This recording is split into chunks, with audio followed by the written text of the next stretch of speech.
ஞானானந்தமயம் தேவம் நிர்மலஸ்படிகாகிருதிம் ஆதாரம் சர்வ வித்யானாம் ஹயக்ரீவம் பாஸ்மகே. நேயர்கள் அனைவருக்கும் அஸ்ட்ரோ கே.எஸ். ஐயங்காரின் பணிவான நமஸ்காரங்கள்.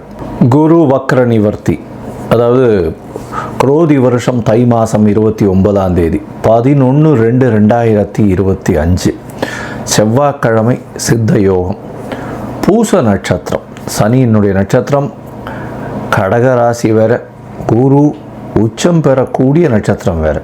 நல்ல ஒரு நட்சத்திரத்தில் அந்த அன்னைக்கு குரு வக்ர நிவர்த்தி அடைகிறது பெரிய விசேஷம். வக்ர நிவர்த்தி எவ்வளோ நாளைக்கு இருக்குது அப்படின்னா 11/2/2025 11/5/2025 வரணும்.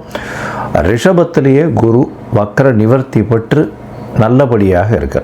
வக்ரம்ன்றதை பற்றி ஏற்கனவே சொல்லியிருக்கோம். அதாவது வலு இழந்து போகுதல், இல்லைன்னா பின்னுக்கு செல்லக்கூடிய மாதிரி தெரியுது ஒரு மாயை. ஏன்னா வேகமாக போகக்கூடிய கிரகங்கள் பக்கத்தில் இருக்கக்கூடிய அதே வேகத்தில் போகக்கூடியது பின்னுக்கு செல்லக்கூடியது மாதிரி ஒரு மாயை தோற்றம் இருக்கும். இதன் மூலியமாக குருவினுடைய பலன்கள் அந்த அளவு ஏற்றத்தை கொடுத்துருக்காது. இப்போ பார்த்தலையானால் குருவினுடைய பலன்கள் மிகப்பெரிய ஏற்றத்தோடு வீரியத்தோடு செயல்படக்கூடிய காலகட்டமாக அமையப்போகிறது. சரி, இப்போ 11/2/2025 குரு வக்ர நிவர்த்தி அடைகிறார். இதன் மூலியமாக பார்த்தலையானால் குரு அப்படின்னு சொன்னோம்னாலே குரு பார்க்கக்கூடிய நன்மை. குரு அப்படின்னு சொன்னோம்னாலே முழு சுவர் அப்படின்னு ஜோதிட சாஸ்திரத்தில் சொல்லக்கூடியவர் தேவகுருவான குரு அப்படின்னு சொல்லக்கூடியவர் வியாழன் கிரகத்தை தான் சொல்கிறார். இவர் இருந்த இடத்தையும் சுபப்படுத்துவார், பார்க்கக்கூடிய இடத்தையும் சுபப்படுத்துவார். இதுதான் இவருடைய பெரிய விசேஷமே. பகை என்பது எதுவுமே கிடையாது. அதை தவிர எதிர் இடத்துல போயிட்டார், அதாவது எதிராளிகளோட போயிட்டார் அப்படின்னால இதுவாக கொடுத்துருவார். அதாவது உங்களுக்கு ஒரு நல்ல வெற்றியை கொடுக்கறதுக்கு பதிலாக தோல்வியை கொடுப்பார் அப்படின்றது கிடையாது. ஒன்று குரு பார்த்தார்னா அந்த இடம் சுபப்படும், இல்லைன்னா அந்த இடத்துல ஒன்றும் இல்லாமல் அவர் ஒன்றும் பண்ண மாட்டார், அசுபப்படாது. அது குருவினுடைய ஒரு பெரிய ஏற்றம். அதனால் வெற்றி கிடைக்கும் அப்படின்னா குரு இருந்தால் வெற்றி, குரு இல்லைன்னா தோல்வி கிடைக்குமானா தோல்வி கிடைக்காது. வெற்றிக்கு அவர் வழி வகுக்க மாட்டார், அவ்வளோதான். சரி, இப்போ குரு ரிஷப ராசியில் இருக்கார். இந்த காலகட்டத்தில் பார்த்தாலேனால் குரு பார்வை அப்படின்னு சொல்லக்கூடியது 7ஆம் இடம் அப்படின்னு சொல்லக்கூடிய விருச்சிகத்திலையும், அதாவது எல்லா கிரகங்களுக்கும் உண்டான பார்வைகள்னு சொல்லக்கூடியது 7ஆம் இடத்துல விழும். அதை தவிர விசேஷ பார்வை அப்படின்னு சொல்லக்கூடியது 5, 9 அப்படின்னு 2 இடத்த சொல்கிறோம். 5ஆம் இடம்னு சொல்லக்கூடியது கன்னியிலையும், 9ஆம் இடம்னு சொல்லக்கூடியது மகரத்திலையும் விழப்போகிறது. இதன் மூலியமாக உங்களுக்கு எல்லா விதமான வெற்றிகளும் எல்லா விதமான ஏற்றங்களும் கிடைக்கக்கூடிய காலகட்டம். குருவை ஏன் எவ்வளோ இதுவாக சொல்கிறோம் அப்படின்னா, காலபுருஷ தத்துவத்தின் 9வது ராசிக்கும் 12வது ராசிக்கும் அவர் அதிபதியாக வரார். 9வது ராசின்னு சொல்லக்கூடியது பாக்யஸ்தானம், அதாவது பிதாவை குறிக்கக்கூடியது, தந்தையை குறிக்கக்கூடிய ஸ்தானம், பிதாவை குறிக்கக்கூடிய ஸ்தானம், தந்தையின் மூலியமாக வரக்கூடிய சொத்துக்கள், அதை தவிர பாக்கியங்கள், மூதாதையர்களின் சொத்துக்கள், உங்களுக்கு நடக்கக்கூடிய விஷயங்கள் நீங்கள் நினைக்காமலேயே நீங்கள் எது நினைக்கிறீங்களோ அது நிற்கக்கூடிய காலகட்டமாக அமையும். அது குருவினுடைய இயல்பு. அதனால தான் குரு பார்க்கக்கூடிய நன்மை, குரு இருக்கும் வீட்டை விட பார்க்கும் இடம் அதீத பலப்படும்னு சொல்லக்கூடியது. 12ஆம் இடம்னு சொல்லக்கூடியது அயன சயன போகஸ்தானம், நல்ல விரயஸ்தானம்னு சொல்லக்கூடியது. இதில் குரு அவருடைய காலபுருஷ தத்துவத்தின் 12வது வீடாக இருக்கிறதுனால சுப செலவுகளுக்கு ரொம்ப முக்கியத்துவம். செலவுகளும் கரெக்டாக பார்த்து செலவு பண்ணணும், தேவையற்ற செலவுகள் செய்யக்கூடாது. அது தவிர வெளிநாடு இம்போர்ட் எக்ஸ்போர்ட் பிஸ்னஸ் எல்லாம் நல்லபடியாக ஏற்றம் கொடுக்கக்கூடிய விஷயங்களாக இருக்கும்.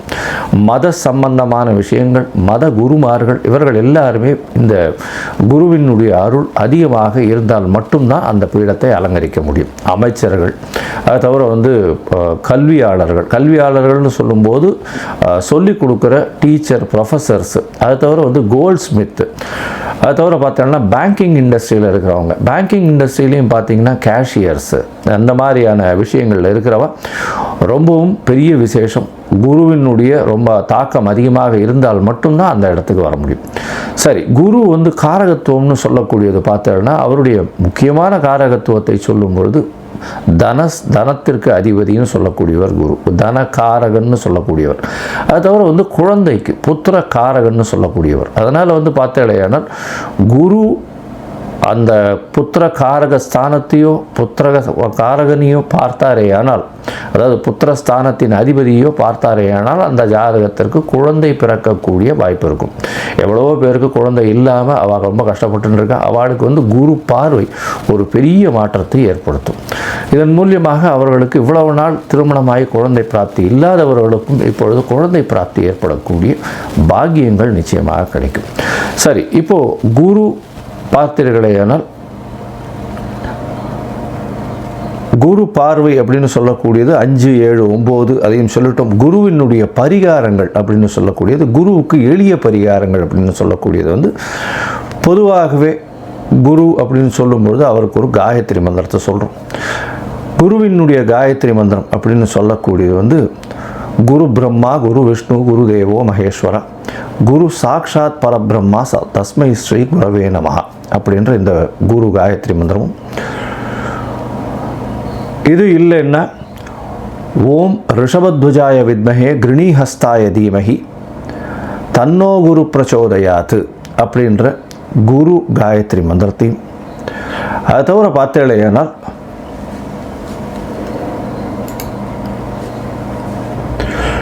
குரு தேவாய வித்மஹே பிரம்மானந்தாய தீமஹி தன்னோ குரு பிரச்சோதயாத்து அப்படின்ற இன்னொரு காயத்ரி மந்திரமும் இருக்குது. இது எல்லாத்தையுமே நான் வீடியோவில் அட்டாச் பண்ணி போடுறேன். உங்களுக்கு நீங்களும் பார்த்து பயனடைங்க. இந்த குருவினுடைய காயத்ரி மந்திரம் ஒரு நாளைக்கு 3 தடவையாவது, அதாவது இந்த குரு கோச்சார குரு அந்த அளவு ஏற்றத்தில் இல்லாதவர்கள் கண்டிப்பாக சொல்லணும். இது சொல்கிறதன் மூலியமாக குருவினால் ஏற்படக்கூடிய தாக்கம் அப்படின்னு சொல்லக்கூடியது நிச்சயமாக இல்லாமல் இருக்கும். சரி, இதற்கு பிறகு பார்த்தேனால் குருவுக்கு அப்படின்னு சொல்லும்போது அரச மரம், விநாயகர், அதை தவிர சந்தன மரம், அதை தவிர குருவுக்கு அப்படின்னு சொல்லும்பொழுது தட்சிணாமூர்த்தி, மஞ்சள் கலர் வேஷ்டி, மஞ்சள் கலர் துண்டு, மஞ்சள் கலர் ஆடைகள், அதை தவிர பார்த்தேனால் கொண்ட கடலை, இதெல்லாம் குருவினுடைய வஸ்துக்கள்னு சொல்லக்கூடியது. தங்கம், இதெல்லாம் குருவினுடைய வஸ்துக்கள்னு சொல்லக்கூடியது. இது குருவை பற்றி சொல்லும்போது சொல்லிட்டே இருக்கலாம். குரு அப்படின்னு சொன்னோமே ஆனால் குருவினுடைய எளிய பரிகாரங்கள் சொல்லக்கூடியது வியாழக்கிழமையில் மூக்குக்கடலை சுண்டல் அருகில் இருக்கக்கூடிய தட்சிணாமூர்த்தி கோவில்லையோ சிவன் கோவில்லையோ இல்லை விஷ்ணு கோவில்லையோ உங்களால் முடிஞ்சது சனிக்கிழமை அன்றைக்கி ஆஞ்சநேயருக்கோ கொண்டு போய் பண்ணிட்டு வர்றதன் மூலியமாக உங்களுக்கு குருவினால் ஏற்படக்கூடிய தாக்கங்கள், அதாவது பிரச்சனைகள் நிச்சயமாக குறையும். பிரச்சனைகள் என்ன வரும் அப்படின்னா, குருவின் மூலியமாக வரக்கூடிய பிரச்சனைன்னு பார்த்தீங்கன்னா பண முடை வரும். எப்படி வரும்னா, தன காரகன்றதுனால உங்களுக்கு வர வேண்டிய பணம் அந்த காலகட்டத்தில் வராது. அதனால் பண முடை வரக்கூடிய வாய்ப்புகள் அதிகம். அது தவிர புத்திர பாக்கியம் ஏற்படுவது கொஞ்சம் தள்ளி போகக்கூடிய காலகட்டமாக இருக்கும். ஏன்னா இது ரெண்டுத்திலையுமே மிகுந்த இது காரகத்துவம் பெற்று இருக்கிறதுனால பொதுவாகவே கோச்சாரத்தின் மூலியமாக சிறு தடங்கள் வரக்கூடிய காலகட்டம். யார் யாருக்கு குரு சரியாக இல்லையோ அவர்களுக்கு இந்த எளிய பரிகாரங்கள் சொல்கிறேன். இதை தவிர ஒரு ராசிக்கும் நம்ம பேசும்பொழுது அந்த ராசியில் என்ன ஏற்றம் இருக்குது அப்படின்றத பார்த்துட்டு அந்த ராசிக்கு எந்த கோவிலுக்கு போனால் நல்லபடியாக இருக்கும் அப்படின்றதையும் சொல்கிறேன். இப்போது மேஷம் முதல் மீனம் வரை குரு வக்ர நிவர்த்தி என்ன பலன்களை கொடுக்கும் அப்படின்றத பார்ப்போம். அதற்கு முன்னாடி என்னுடைய மொபைல் நம்பர் ஸ்க்ராலிங்கில் போயின்னு இருக்கும். உங்களுக்கு அஸ்ட்ராலாஜிக்கல் கன்சல்ட் தேவைப்பட்டது ஆனால் எனக்கு ஃபோன் பண்ணுங்க. உங்களுடைய date, time, place of birth, உங்களுடைய பெயர், உங்களுடைய தாய் தகப்பனார் பெயர் இதுவரையிலும் எனக்கு அனுப்புங்க.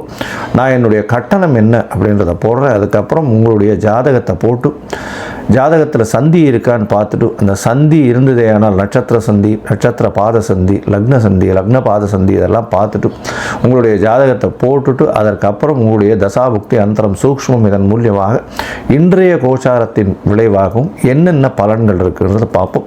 ஏன்னா தசா சந்திகள்லாம் ஏன் வருது அப்படின்னா, அதாவது நட்சத்திர சந்தி இதெல்லாம் ஏன் வருது அப்படின்னா, எனக்கு 40 வயசு 50 வயசு ஆட்கள்லாம் ஃபோன் பண்ணும்பொழுது அவள்லாம் மிருகசீரிஷ நட்சத்திரம் நினச்சிட்டு ரிஷபராசின்னு சொல்லிட்டு இருப்பாள். ஆனால் மிதுன ராசியில் இருப்பாள். விசாக நட்சத்திரம்னு சொல்லிட்டு இருப்பாள். துலாத்தில் இருப்பாள். அதனால் ஆனாலும் இது விருச்சிகத்தில் இருப்பாள். இந்த மாதிரியான உடைந்த நட்சத்திரங்கள், காலரை முக்கால் அப்படின்னு உடைந்த நட்சத்திரங்கள் இருக்கக்கூடியதும் ஒரே ராசியில் பார்த்தேனால் ஒரு பாதத்திலிருந்து அடுத்த பாதங்கள் மாற்றங்கள் இருந்ததுனாலும் உங்களுடைய தசாபுக்தியினுடைய அதாவது வெளிப்பாடுகள் நிச்சயமாக மாறும். அதனுடைய விளைவுகள் நிச்சயமாக மாறும். அதனால் அதை முதல்ல பார்த்து போட்டுட்டு அதுக்கப்புறம் வந்து உங்களோட அப்பாயின்மெண்ட்டை கொடுத்து பேசுகிறேன். சரி, இப்போ மேஷம் முதல் மீனம் வரை குரு வக்ர நிவர்த்தி 11/2/2025 முதல் 11/5/2025 வரை உண்டான பலன்கள். கும்பம், அவிட்டம், சதயம், பூரட்டாதி இந்த 3 நட்சத்திரம் 9 பாதங்களை கொண்ட ராசி. ராசியின் அதிபதி அப்படின்னு சொல்லக்கூடியவர் சனி. சனி உங்களுடைய ராசியிலேயே இருக்கிறதுனால ஜென்ம சனி நடக்கிறது. மென்டல் ஸ்ட்ரெஸ்ஸு கொஞ்சம் அதிகமாக இருக்கக்கூடிய காலகட்டமாக அமையும். இப்போது இந்த 11/2/2025 11/5/2025 வரலும் உண்டான காலகட்டத்தில் குரு வக்ர நிவர்த்தி அடைகிறது பெரிய விசேஷம். 4ஆம் இடத்துல குரு பகவான் உங்களுடைய ராசிக்கு இருந்து வக்கரம் பெற்றிருக்கார். பொதுவாகவே திரிகோணத்தில் இருப்பது சுபர்களும் கேந்திரத்தில் வந்து பாவர்களும் இல்லை அசுபர்களும் இருப்பது ரொம்பவும் விசேஷம் அப்படின்னு ஜோதிட சாஸ்திரம் சொல்லும். இருந்தாலும் இப்போ பார்த்தாலேயானால் உங்களுடைய ராசிக்கு 4ஆம் இடம்னு சொல்லக்கூடிய கேந்திரத்தில் குரு பகவான் இருக்கார்.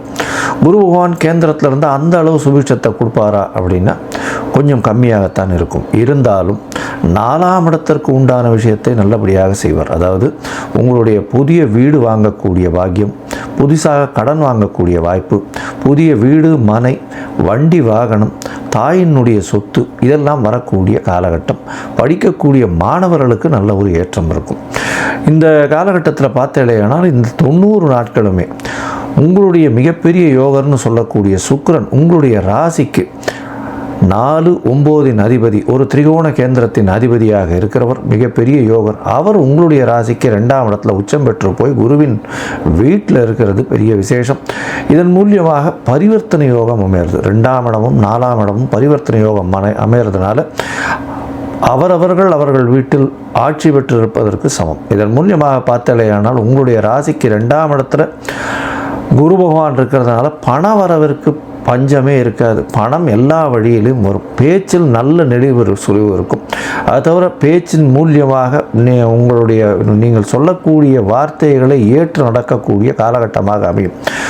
புதிய வீடு மனை வாங்கக்கூடிய பாக்கியம் நிச்சயமாக அமையக்கூடிய காலகட்டமாக இருக்கும். அது தவிர பார்த்தோம்னா உங்களுடைய ராசிக்கு 4ஆம் இடத்தில் இருக்கக்கூடிய குரு உங்களுடைய ராசிக்கு 8, 10, 12 இந்த 3 இடத்தையும் பார்க்கறது பெரிய ஏற்றம். இதன் மூலியமாக பார்த்தோம்னா வெளிநாடு போய் வரக்கூடிய வாய்ப்புகள், வெளிநாட்டு யோகம் நிச்சயமாக உண்டு. மறைந்த இடத்திலிருந்து திடீர் செல்வங்கள் வரக்கூடிய வாய்ப்பு. மறைந்த இடம் அப்படின்னு சொன்னால் ரேஸு, லாட்ரி, ஷேர் மார்க்கெட்டு, திடீர் இன்சூரன்ஸ் பணம் இதெல்லாம் வரக்கூடிய காலகட்டமாக அமையும். இந்த காலகட்டத்தில் பார்த்தேனால் 12ஆம் இடத்தையும் வந்து குரு பார்க்கறதுனால வெளிநாட்டில் இருக்கக்கூடியவர்களுக்கு வெளிநாட்டில் பர்மனன்ட் ரெசிடென்ஷிப் அதெல்லாம் வரக்கூடிய வாய்ப்புகள் நிச்சயமாக உண்டு. தொழிலில் அபரிமிதமான ஏற்றம் இருக்கும். தொழிலில் மிகப்பெரிய மாற்றங்கள் இருக்கக்கூடிய காலகட்டமாக இருக்கும். ஏன்னா 10ஆம் இடத்தை குரு பார்க்கறது பெரிய விசேஷத்தை கொடுக்கக்கூடிய காலகட்டம். உங்களுடைய ராசிக்கு பார்த்தீங்கன்னா 8ஆம் இடத்தை குரு பார்க்கறதுனால மறைந்த இடத்திலிருந்து பொருட்செல்வங்கள் தொழிலுக்கு வரக்கூடிய வாய்ப்புகள் உண்டு. தொழிலில் வந்து அதீத முதலீடு போடக்கூடிய காலகட்டமாக அமைய போகிறது. இந்த காலகட்டத்தில் பார்த்தீங்கன்னா 10ஆம் இடத்துல குரு பார்க்கறதுனால புதிய தொழில் அமையும். தொழிலுக்கு புதிய பார்ட்னர்ஸ் வரக்கூடிய வாய்ப்புகள் நிச்சயமாக இருக்கும். உங்களுடைய ராசிக்கு பார்த்தீங்கன்னா 12ஆம் இடத்தை குரு பார்க்குறார். 12ஆம் இடத்தை குரு பார்க்கறதன் மூலியமாக வெளிநாடு போகக்கூடிய யோகம். அதை தவிர பார்த்தீங்கன்னா சுப செலவுகள் வரும். சுப செலவுகள்னு சொன்னால் வீட்டில் வந்து ஒரு நல்ல கல்யாணம் நடக்கிறது, அதாவது காது குத்து, இந்த மாதிரியான வீட்டில் சந்தோஷமான நிகழ்வுகள் நடக்கக்கூடிய வாய்ப்புகள் நிச்சயமாக இருக்குது. பணவரவிற்கு நிச்சயமான பஞ்சங்கள் இருக்கக்கூடிய வாய்ப்புகள் இல்லை. அதை தவிர பார்த்தீங்கன்னா உடல் நலத்தில் நல்ல ஒரு ஏற்றம் இருக்கக்கூடிய வாய்ப்புகள் இருக்குது. ஏன்னா சனி பகவான் உங்களுடைய ராசியில் இருக்கிறதுனால மென்டல் ஸ்ட்ரெஸ் இருக்கக்கூடிய காலகட்டமாகவே இருக்கும். இருந்தாலும் உங்களுக்கு வந்து இந்த கம்ஃபர்ட்ஸ் எல்லாம் வரும். அதாவது சுகங்கள் அதிகமாக இருக்கக்கூடிய காலகட்டம்ன்றதுனால ஓரளவுக்கு அந்த மென்டல் ப்ரெஷர் கம்மியாகக்கூடிய வாய்ப்புகள் உண்டு. பண வரவிற்கு பஞ்சம் இருக்காது. ஏன்னா தனகாரகனே தனஸ்தானத்தில் பரிவர்த்தனை யோகத்தில் போய் உட்கார்றது பெரிய ஏற்றம். எது எடுத்தாலும் எதை தொட்டாலும் அதன் மூலியமாக பண வரவிற்கு வந்து கொண்டே இருக்கக்கூடிய காலகட்டமாக இருக்கும். சுப செலவுகளும் அதிகமாக நடக்கக்கூடிய காலகட்டமாக இருக்கும். இந்த கும்பராசிக்காரர்கள் அதுவும் பார்த்தோம்னா அரசியல் செல்வாக்கு உள்ளவர்கள், அரசியல் பணி செய்பவர்கள், பொதுத்துறையில் இருப்பவர்கள், அது தவிர இந்த கீழ்த்தட்டு மக்களுக்கு சேவை செய்பவர்கள், சுகாதார பணியாளர்கள், அது தவிர இந்த HR மேனேஜ்மெண்ட், அட்மினிஸ்ட்ரேட்டிவ் இன்சார்ஜ், இரும்பு சம்பந்தப்பட்ட தொழில் செய்பவர்கள், முதியோர்கள், அதை தவிர இந்த ஹேண்டிகேப்டு ஃபிசிக்கலி சேலஞ்சு பீப்புள், அவர்களுக்காக வேலை செய்பவர்கள், இவங்களுக்கெல்லாம் பார்த்திங்கன்னா பெரிய மாற்றங்கள், பெரிய யோகங்கள் வரக்கூடிய காலகட்டமாக அமைய போகிறது. இந்த காலகட்டத்தில் பார்த்தாலேயானால் எல்லா விதமான ஏற்றங்களும் உங்களுக்கு உண்டு. மொத்தத்தில் பார்க்கும்பொழுது இந்த கும்பராசிக்காரர்களுக்கு புதிய வீடு, மனை, வாகனம் அமையக்கூடிய வாய்ப்பு, படிக்கக்கூடிய மாணவர்களுக்கு பெரிய ஏற்றம், தாயின் உடல்நிலையில் நல்ல ஒரு ஏற்றம் கிடைக்கக்கூடிய காலகட்டம், பணவரவிற்கு பஞ்சம் இருக்காது, தனகாரகன் தனஸ்தானத்தில் பரிவர்த்தனை யோகத்தில் இருப்பது பெரிய விசேஷம். உங்களுடைய தந்தையின் உடல்நலத்திலும் தாயின் உடல்நலத்திலும் நல்ல ஒரு ஏற்றம் இருக்கும். உங்கள் உடல்நலத்தில் சற்று பின்னடைவு இருக்கக்கூடிய காலகட்டமாக இருக்கும். மறைந்த இடத்திலிருந்து திடீர் பணவரவு வரக்கூடிய வாய்ப்பு, ரேஸு, லாட்ரி, ஷேர் மார்க்கெட், அதை தவிர இன்சூரன்ஸ், இந்த மாதிரியான விஷயங்களில் பெரிய ஏற்றங்கள் கிடைக்கக்கூடிய வாய்ப்புகள் நிச்சயமாக இருக்கும். வெளிநாடு சென்று வரக்கூடிய பாக்கியம் நிச்சயமாக உண்டு. தொழிலில் மூலதனம் அதிகரிக்கக்கூடிய வாய்ப்புகள் நிச்சயமாக இருக்கும். புதிய தொழில் அமையக்கூடிய காலகட்டமாகவும் அமையக்கூடும். நல்ல ஒரு தூக்கம் நல்லபடியாக இருக்கக்கூடிய காலகட்டம், வெளிநாடு பயணம் போகக்கூடிய காலகட்டம், சுப செலவுகள் வரக்கூடிய காலகட்டமாக அமைய போகிறது. மொத்தத்தில் பார்த்தீர்களேயானால் இந்த கும்பராசிக்காரர்களுக்கு இந்த குரு வக்ர நிவர்த்தி 90% விழுக்காடு 90% 90 விழுக்காடு பெரிய ஏற்றத்தை கொடுக்கக்கூடிய காலகட்டமாக அமைய போகிறது.